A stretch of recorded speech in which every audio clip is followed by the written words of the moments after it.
Proses kematian orang beriman. Jika seorang yang beriman akan menghadapi kematiannya, maka datanglah 3 malaikat.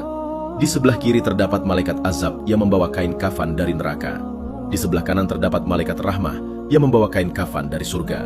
Dan di atas ubun-ubun kepalanya terdapat malaikat maut yang bertugas mencabut nyawanya. Jika dia benar-benar orang yang beriman, maka sebelum kematiannya, dia akan diperlihatkan surga, tempat tinggalnya kelak. Malaikat maut yang bertugas mencabut nyawanya berkata, "Ya ayyatuhan nafsul mutmainnah, irji'i ila rabbiki radiyatan mardiyah, fadkhuli fi ibadi, wadkhuli jannati."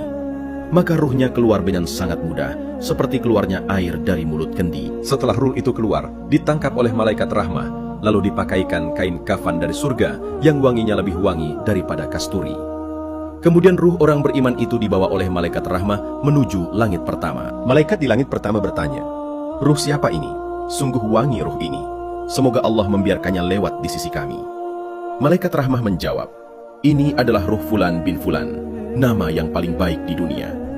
Kemudian malaikat di langit pertama membukakan pintu untuk ruh orang beriman itu dan malaikat rahmat. Lalu mereka naik lagi ke langit kedua. Malaikat langit kedua pun berkata, seperti malaikat langit pertama, "Ruh siapa ini? Sungguh wangi ruh ini. Semoga Allah membiarkannya lewat di sisi kami." Malaikat rahmah menjawab, "Ini adalah ruh Fulan bin Fulan, nama yang paling baik di dunia." Kemudian malaikat langit kedua membukakan pintu hingga mereka naik terus sampai ke langit ketujuh. Ketika sampai di langit ketujuh, Allah berfirman, "Catatkan hambaku ini sebagai penghuni surga.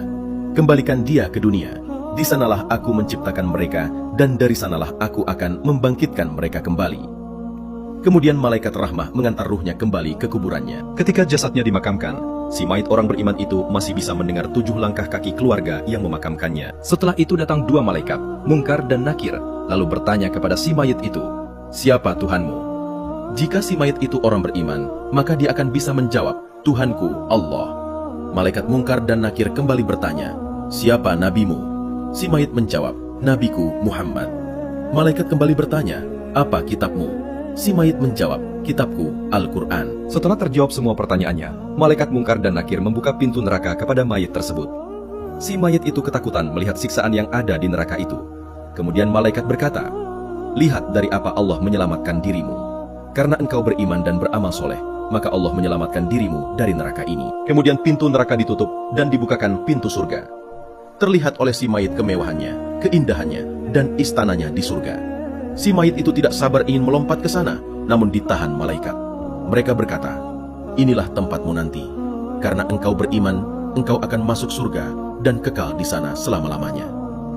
Lalu si mayit itu berdoa, "Ya Allah, cepatkan hari kiamat, karena aku ingin masuk ke dalam surgaku." Kemudian datang seorang dengan wajah tampan, bersih, dan wangi. Orang itu mendekati si mayit. Lalu si mayit bertanya, "Siapa engkau? Sungguh sempurna ciptaan Allah pada dirimu." Orang itu berkata, "Aku adalah amal solehmu yang akan menemanimu sampai hari kiamat." Kemudian terdengar suara dari langit mengatakan, "Bentangkan kuburannya seluas pandangan matanya." Lalu terbentanglah kuburannya seluas pandangan matanya. Si mayit itu akan terus melihat istananya di surga setiap pagi dan petang. Dan jadilah kuburannya taman dari taman-taman surga.